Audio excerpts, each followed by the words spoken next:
¿Se te ha olvidado dónde has aparcado? Bueno, pues que sepas que estás en el lugar adecuado. Te voy a enseñar una metodología para aprender dónde has aparcado, paso a paso, y que te lo diga tu teléfono móvil. Vas a aprender y no tienes que recordar absolutamente nada. Si has perdido tu coche, no te preocupes porque te voy a enseñar a encontrarlo ipso facto. Bien, tigres, ya estamos en el celular, en este caso en mi iPhone, y voy a enseñarte una metodología que es muy sencilla. Lo único que necesitamos tener en nuestro teléfono móvil es Google Maps, y vamos a hablar en este caso con Siri o, si estáis dentro de Android, con Alexa o con Cortana, como vosotros lo utilicéis o lo llaméis, que la verdad es que no lo he utilizado mucho, pero veréis que es muy sencillo. Lo que tenemos que hacer es hablar con Siri. Vamos a presionar, en este caso, mantener presionado el botón de bloqueo para que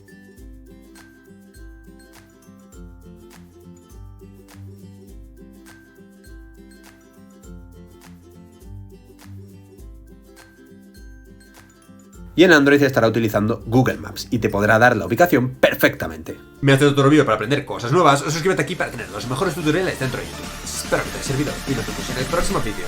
Que vaya bien.